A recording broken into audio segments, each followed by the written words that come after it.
ಪರಲೋಕದವುಗಳ ಕಡೆಗೆ ನೋಡುವಂತೆ ನಿಮ್ಮ ಆತ್ಮವನ್ನು ವಾಕ್ಯದಲ್ಲಿ ಬಲಪಡಿಸುವ ಅನುದಿನದ ಧ್ಯಾನ. ಇಂದಿನ ಧ್ಯಾನದ ಶೀರ್ಷಿಕೆ, ಪ್ರತಿದಿನವೂ ನೀವು ಆಯ್ಕೆ ಮಾಡಿಕೊಳ್ಳಿರಿ. ಈ ದಿನದ ಸತ್ಯವೇದದ ವಾಕ್ಯ, ನಿನ್ನ ವಾಕ್ಯ ವಿವರಣೆಯಿಂದ ಯುಕ್ತಿಹೀನರಿಗೆ ಜ್ಞಾನೋದಯವಾಗುವುದು. ಕೀರ್ತನೆಗಳು 119 ಅಧ್ಯಾಯ 130 ವಚನ. ಹೊಸ ಒಡಂಬಡಿಕೆಯನ್ನು ಹೆಚ್ಚು ಹೆಚ್ಚು ಓದಿದಷ್ಟು ಅದು ಹೆಚ್ಚು ಬೋಧಕಪ್ರದವಾಗಿದೆ ಎಂದು ಕಂಡುಬರುತ್ತದೆ. ಅದರಲ್ಲಿರುವ ಸುಂದರವಾದ ಪದಗಳಿಂದ ಯಾರೂ ಎಂದಿಗೂ ಬೇಸರಗೊಳ್ಳುವುದಿಲ್ಲ, ಏಕೆಂದರೆ ಅವು ಅಮೂಲ್ಯವಾದ ರತ್ನಗಳಂತಿವೆ. ಅವುಗಳ ಬಗ್ಗೆ ಹೆಚ್ಚು ಆಳವಾದ ಅಧ್ಯಯನವನ್ನು ಮಾಡಿದಷ್ಟು ಅವುಗಳಿಂದ ಪ್ರತಿಫಲಿಸುವ ಬೆಳಕು ಹೊಸದಾಗಿರುತ್ತದೆ ಮತ್ತು ಹೆಚ್ಚು ಅದ್ಭುತವಾಗಿರುತ್ತದೆ. ನಾವು ಸರಳವಾದ ಮತ್ತು ನಂಬಿಕೆ ತುಂಬಿದ ಹೃದಯದಿಂದ ವಾಕ್ಯವನ್ನು ಹೆಚ್ಚು ಅಧ್ಯಯನ ಮಾಡುವಾಗ ದೇವರ ಪರಲೋಕವನ್ನು ತಲುಪಲು ನಾವು ಪ್ರಯಾಣಿಸಬೇಕಾದ ಮಾರ್ಗವನ್ನು ನಾವು ಹೆಚ್ಚು ಅರಿತುಕೊಳ್ಳುತ್ತೇವೆ. ಕ್ರಿಸ್ತನ ವಾಕ್ಯದ ಅಧ್ಯಯನದಿಂದ ನಾವು ಪಡೆಯುವ, ಸ್ವೀಕರಿಸುವ ವಿಷಯವೇ ನಮ್ಮ ಜೀವನವಾಗಿದೆ. ಆತನಲ್ಲಿ ಜೀವವಿತ್ತು ಎಂಬುದು ಎರವಲು ಪಡೆಯದ ಮೂಲ ವಾಕ್ಯವಾಗಿದೆ. ಆತನು ಜೀವದ ಬುಗ್ಗೆಯಾಗಿದ್ದನು. ರಕ್ಷಕನಿಂದ ನಾವು ಜೀವವನ್ನು ಪಡೆಯುತ್ತೇವೆ. ಅದನ್ನು ಅವನು ಮತ್ತೆ ಹಿಂದೆಗೆದುಕೊಳ್ಳುತ್ತಾನೆ. ದೇವರು ನಮಗೆ ಕೊಟ್ಟಿರುವ ಆ ಜೀವನವನ್ನು ಅತ್ಯುತ್ತಮವಾದದ್ದು ಎಂದು ಪರಿಗಣಿಸಬೇಕು, ಏಕೆಂದರೆ ಮಾನವ ಕಾರ್ಯಭಾರಿಗಳಾಗಿ ನಾವು ನಮ್ಮ ಸ್ವಂತ ಅಂತ್ಯವನ್ನು ರೂಪಿಸುತ್ತಿದ್ದೇವೆ. ಮುಂದಿನ ಜೀವನಕ್ಕೂ ಪರಲೋಕ ಜೀವನಕ್ಕೂ ನಮ್ಮ ದೇಹ, ಆತ್ಮ ಮತ್ತು ಚೈತನ್ಯಗಳನ್ನು ಸಿದ್ಧಪಡಿಸಿಕೊಳ್ಳುವಂತೆ ನಮ್ಮ ಜೊತೆಯವರನ್ನು ಜ್ಞಾನಪೂರ್ಣರಾಗಿ ಬುದ್ಧಿವಂತಿಕೆಯಿಂದ ಆರಿಸಿಕೊಳ್ಳಬೇಕು. ಹಾಗೆ ಮಾಡುವಾಗ ನಮ್ಮ ಜೊತೆಯವರ ಆಯ್ಕೆಯ ಪ್ರಕ್ರಿಯೆಯಲ್ಲಿ ಶುದ್ಧವಾದ ಮತ್ತು ಸರಿಯಾದ ತತ್ವಗಳಿಗೆ, ಯಾವುದೇ ರೀತಿಯಲ್ಲಿ ವಿರುದ್ಧವಾಗಿರುವ ಪ್ರಭಾವಗಳಿಗೆ ನಾವು ನಮ್ಮನ್ನು ಒಳಪಡಿಸಿಕೊಳ್ಳಬಾರದು. ಯಾಕಂದರೆ ಕ್ರಿಸ್ತನ ಹೋಲಿಕೆಯ ಪ್ರಕಾರದ ಗುಣಸ್ವಭಾವಗಳನ್ನು ಬೆಳೆಸಿಕೊಳ್ಳುವಂತೆ ನಮಗೆ ಸಾಧ್ಯವಿರುವ ಎಲ್ಲ ಸಹಾಯದ ಅಗತ್ಯವೂ ನಮಗೆ ಬೇಕಾಗಿರುತ್ತದೆ.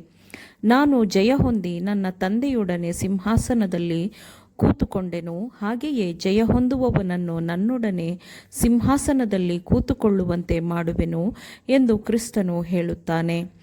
ನಾವು ಸಂಧಿಸಬೇಕಾದ ಶೋಧನೆಗಳಿವೆ. ನಾವು ಅವುಗಳಿಗೆ ಮಣಿದರೆ ನಾವು ಸೋಲಿನ ಬದಿಯಲ್ಲಿರುತ್ತೇವೆ ಮತ್ತು ಮತ್ತೆ ಮತ್ತೆ ಸೋಲನ್ನು ಅನುಭವಿಸುವ ಮೂಲಕ ಸರಿಯಾದದ್ದನ್ನು ಮಾಡುವ ಸ್ಥಳದಲ್ಲಿ ತಪ್ಪನ್ನೇ ಮಾಡುವ ಅಭ್ಯಾಸವಾಗುತ್ತದೆ. ಹೀಗೆ ನಾವು ಯೇಸುಕ್ರಿಸ್ತನ ತತ್ವಗಳು ಮತ್ತು ಗುಣಸ್ವಭಾವಗಳಿಗಿಂತಲೂ ಸೈತಾನನ ತತ್ವಗಳು ಮತ್ತು ಗುಣಸ್ವಭಾವಗಳಿಗಾಗಿ ಕೆಲಸ ಮಾಡಲು ಆಯ್ಕೆ ಮಾಡುತ್ತಿದ್ದೇವೆ ಎಂದು ಪ್ರಕಟಪಡಿಸುತ್ತೇವೆ. ಅನುದಿನವೂ ಹೊಸದಾಗಿ ದೇವರ ಮಗನನ್ನು ಕ್ರೂಜೆಗೇರಿಸುವ, ಅವನನ್ನು ಅವಮಾನಪಡಿಸುವ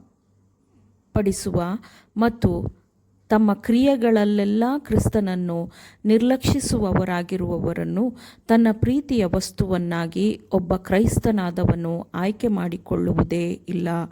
ಕ್ರಿಸ್ತನನ್ನು ನಿರ್ಲಕ್ಷಿಸುವವರು ಸ್ವಾರ್ಥತ್ಯಾಗ, ಬಡತನ, ಶೋಧನೆ, ಸ್ವಾರ್ಥ ನಿರಾಕರಣೆ ಇವೆಲ್ಲವನ್ನು ಪಾಲಿಸಿದವನನ್ನು, ಎಲ್ಲವನ್ನೂ ಸಹಿಸಿಕೊಂಡವನನ್ನು ಮತ್ತು ಮಾನವ ಜನಾಂಗಕ್ಕಾಗಿ ತನ್ನ ಪ್ರಾಣವನ್ನೇ ನೀಡಿದವನ ಬಗ್ಗೆ ಯಾವ ಗೌರವವನ್ನೂ ಹೊಂದಿಲ್ಲವೆಂದು ಪ್ರಕಟಪಡಿಸುತ್ತಾರೆ. ಭೂಮಿಯ ಮೇಲಿನ ಕ್ರಿಸ್ತನ ಜೀವನದುದ್ದಕ್ಕೂ ಎಲ್ಲರೂ, ತನ್ನ ಮನೆಯ ಸದಸ್ಯರೂ ಸಹ ಕ್ರಿಸ್ತನನ್ನು ತಪ್ಪಾಗಿ ಅರ್ಥ ಮಾಡಿಕೊಂಡಿದ್ದರು ಮತ್ತು ಯಾರೂ ಆತನನ್ನು ಮೆಚ್ಚುತ್ತಲೂ ಇರಲಿಲ್ಲ.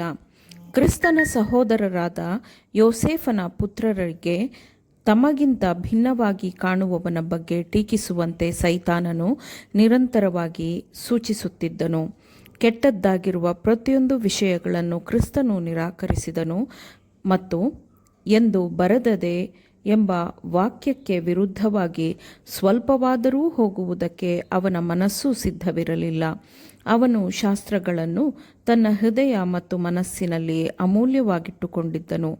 ಕ್ರಿಸ್ತನು ಅವರ ಮಾರ್ಗ ಮತ್ತು ಕ್ರಿಯೆಗಳ ಬಗ್ಗೆ ವಿರಳವಾಗಿ ಖಂಡಿಸಿದನು, ಆದರೆ ಎಂದು ಬರೆದಿದೆ ಎಂಬ ದೇವರ ವಾಕ್ಯವನ್ನು ಅವರುಗಳೊಂದಿಗೆ ಮಾತನಾಡುವಾಗ ಹೇಳುತ್ತಿದ್ದನು.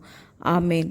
ದೇವರ ವಾಕ್ಯವನ್ನು ಶ್ರದ್ಧೆಯಿಂದ ಆಲಿಸುವವರು ಮಾತ್ರವೇ ಆಗಿರದೆ ಪಾಲಿಸುವವರೂ ಆಗಬೇಕೆಂದು ನಿಮ್ಮನ್ನು ಉತ್ತೇಜಿಸುತ್ತೇನೆ. ಪರಿಶುದ್ಧಾತ್ಮನ ಸಹಾಯದಿಂದ ಆಲಿಸಿದ ನಿಮ್ಮೆಲ್ಲರಿಗೂ ಧನ್ಯವಾದಗಳು.